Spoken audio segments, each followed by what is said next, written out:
Every single day we're just bombarded with people trying to convince us of something. It's in ads, it's all over our social media feeds, it's even in conversations with our friends. But here's the thing, not all arguments are created equal. So that's the real question, isn't it? How can you tell when an argument is solid and when it's built on nothing? How do you spot the bad ones?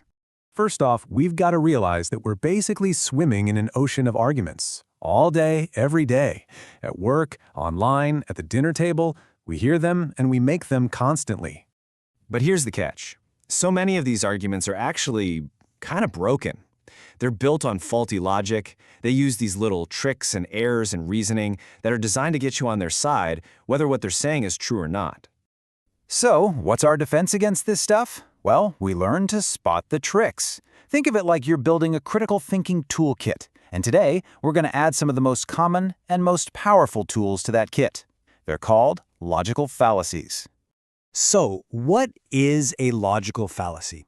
Simply put, it's a flaw in the logic of an argument. It's like a bug in the code.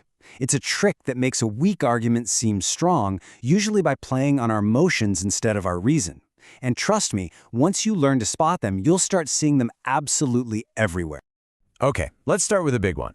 The fancy name for it is argumentum ad hominem.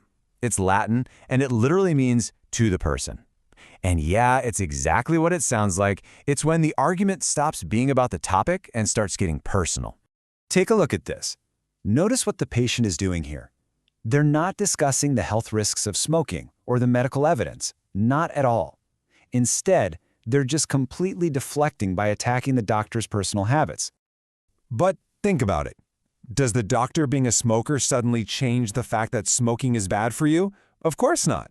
The medical advice is one thing, and the doctor's personal life is another.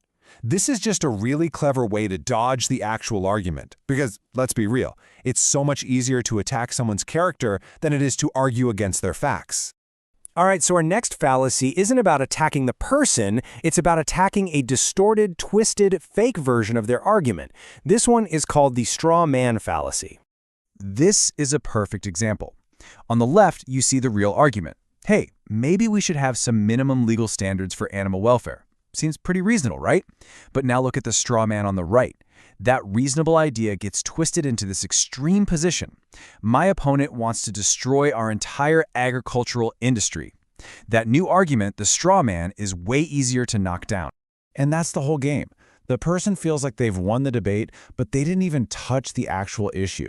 They just built a flimsy scarecrow and then made a big show of knocking it over.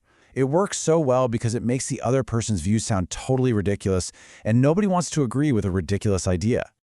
Our third fallacy is one I bet you've heard of, the slippery slope. This is the argument that one small step will kick off an unstoppable chain reaction that will inevitably lead to some terrible disaster. And this example really shows how absurd this can get. The logic here makes some really wild leaps. It starts with one slaughterhouse opening, which somehow leads to workers eating donkey meat, which then spreads to their families, and before you know it, the entire country's food culture collapses. It's a stretch, to say the least. The error here is that huge assumption that this chain reaction is inevitable. There's no actual evidence that step 1 will lead to step 2, let alone all the way down to step 5. It's purely an appeal to fear, built on a shaky foundation of what-ifs, and our brains are wired to pay attention to scary scenarios, even if they're not very likely. So let's recap. We've got the ad hominem, the straw man, and the slippery slope. Now these are just 3 of many, many fallacies out there, but they are a fantastic foundation for your new critical thinking toolkit. And look, this really matters. This isn't just some academic exercise. Being able to spot bad arguments helps you see through manipulation. It helps you make better decisions for you. It even helps you strengthen your own arguments. When we can all identify these little tricks, we can have conversations that are actually productive and meaningful. It's really about taking control of your own conclusion. So keep these tools with you as you go through your day. Whether you're watching the news, scrolling online, or just talking with friends, listen. Listen for these patterns. Because now that you know what to look for, there's really only one question.